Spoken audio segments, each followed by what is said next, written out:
Very good afternoon to everybody. Nabila has introduced you with the AMAN project, and we have shown you some of the activities that we have been doing. We have been trying to reach to other communities, and we have been in schools and other places. But before I go through some of the group activities that we have planned for this workshop, I would like Mr. Patrick Wilkins to come and share his views as an educationalist who has spent 30 years in this field, who's head of the school on Moorside and Westgate Community Hill Primary. He was our first contact and he was our first supporter in the education sector. And I would like him to share his point of view regarding government policies which are asking the schools to take a lead on radicalization, and how he sees the projects like AMAN to help the schools. And leading up to my appointment at that particular school, I don't think I ever realised at the time the significance of them. So what happened is that I had been teaching as a head teacher in Pontefract in West Yorkshire, and a job was advertised for a head teacher of a new school in Leeds that was going to be the amalgamation of two primaries. One was called Hillside Primary, and the other one was called Greenwood Primary. Now, both of those schools were due to close because of falling rolls, and Leeds City Council had accessed some additional funding directly from the government to build a new school. Now, some of you may have already noticed the name Hillside Primary School, because I didn't know at the time, and I got the job, but Hillside Primary School was actually the school at which Sadiq Khan, the teaching assistant, who then became one of the leaders of the group of bombers in the London bombing, had actually worked. And when I joined those two schools to amalgamate them and open a new school just round the corner, those events, the London bombings, occurred just a few months after my appointment. In fact, I wasn't even really fully in post.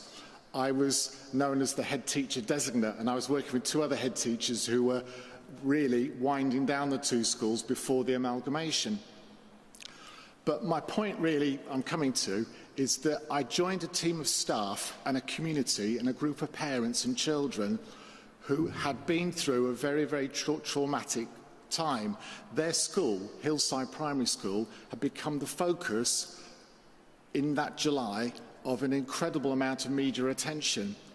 And I was involved in consultations with the police about what might be reprisals that might happen in that area during the summer holidays following the London bombings. And I suppose, although I worked through that experience and had a very productive time working in Leeds, to be honest with you, I sort of put to the back of my mind all that experience and some of the things that we worked on as a community together following that event.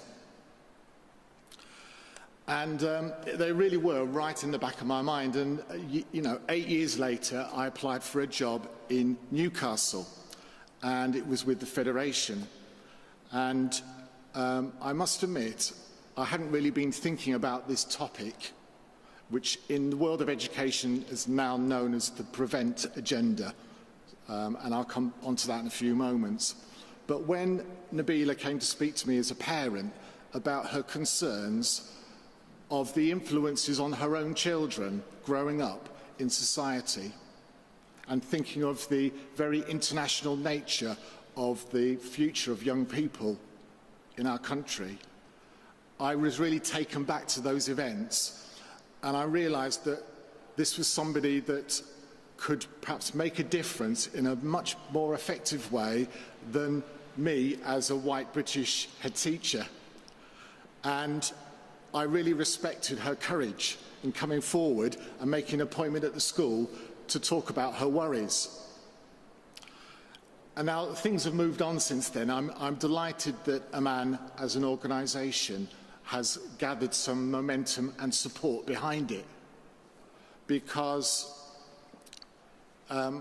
this agenda within education known as the Prevent Agenda, but this agenda is something that I think everybody does need to engage with, and we need to find ways to help communities to express what they feel about what's happening in the world, but also perhaps what potentially might be happening within their own communities.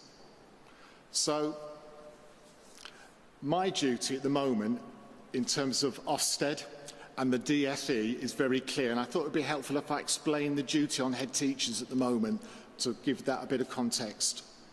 So from the beginning of this academic year, all head teachers and all teachers have a duty as part of their safeguarding of children and young people to report to the authorities or to social care if at any point they have ever have a concern about the potential radicalisation of a young person.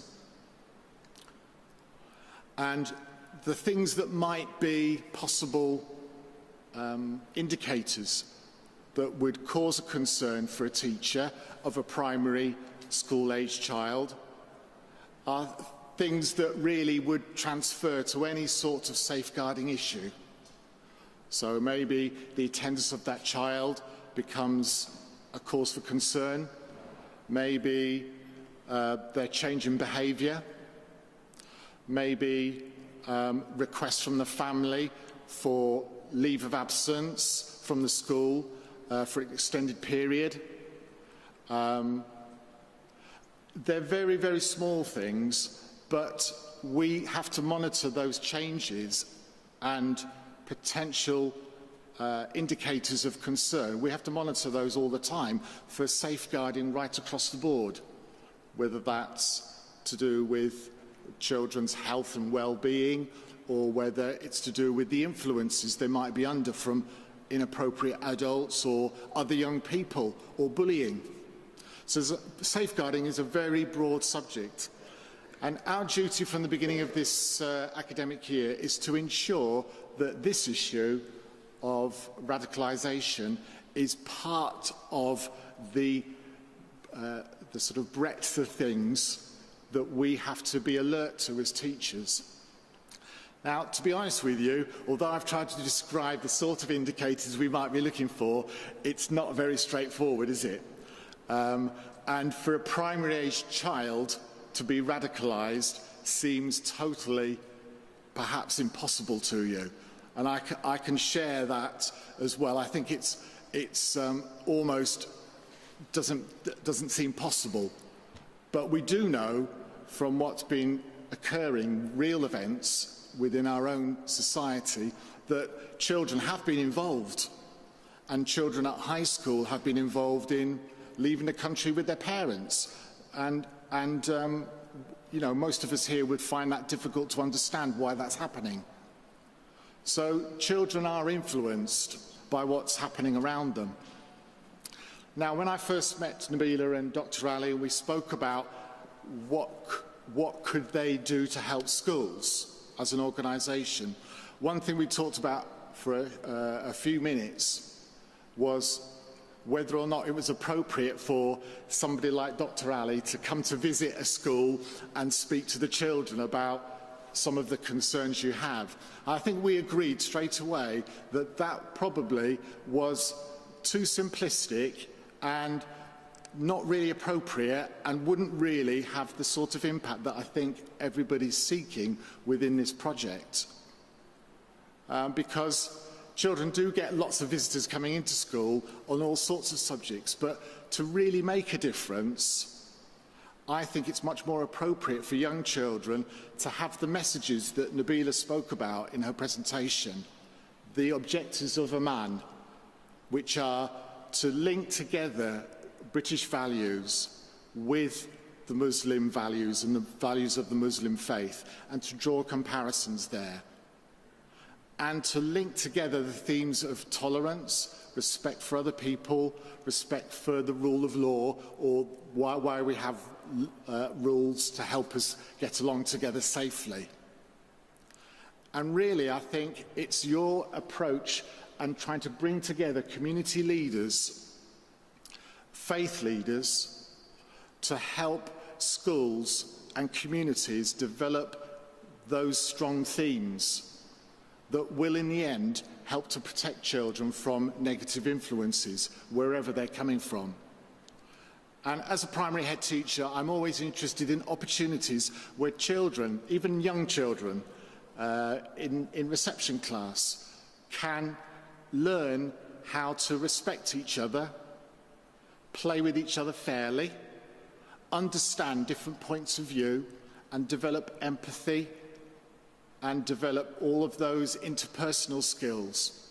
And I think this issue of radicalisation, one way of preventing young people becoming radicalised, I think, is to develop that sense of belonging that you talked about, but also that resilience and personal qualities that we would want all of our children to have. An open mind, be able to make judgments, respect other people, have empathy for somebody else's point of view. I think these are the things that we would want our education system to have as outcomes. So we're still talking, and I'm very happy to support this seminar today.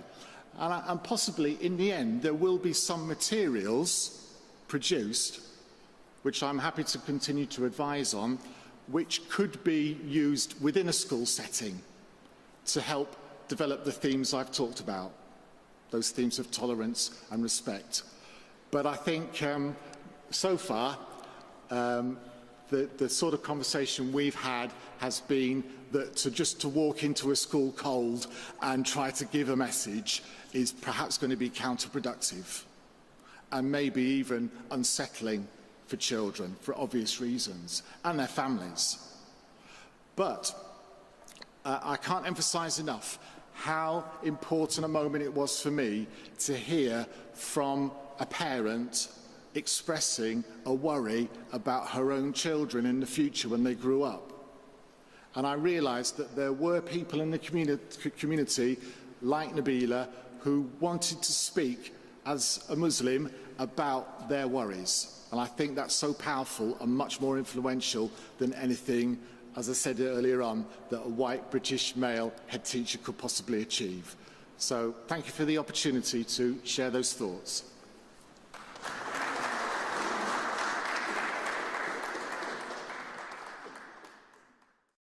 Community Hill Primary. He was our first contact and he was our first supporter in the education sector. And I would like him to share his point of view regarding government policies which are asking the schools to take a lead on radicalization and how. A head teacher of a new school in Leeds that was going to be the amalgamation of two primaries. One was called Hillside Primary and the other one was called Greenwood Primary. Now, both of those schools were due to close because of falling rolls. And Leeds City Council had accessed some additional funding directly from the government to build a new school. He sees the projects like AMAN to help the schools. And leading up to my appointment at that particular school, I don't think I ever realised at the time the significance of them. So what happened is that I had been teaching as a head teacher in Pontefract in West Yorkshire, and a job was advertised for. Very good afternoon to everybody. Nabila has introduced you with the AMAN project, and we have shown you some of the activities that we have been doing. We have been trying to reach to other communities, and we have been in schools and other places. But before I go through some of the group activities that we have planned for this workshop, I would like Mr. Patrick Wilkins to come and share his views as an educationalist who has spent 30 years in this field, who's head of the school on Moorside and West.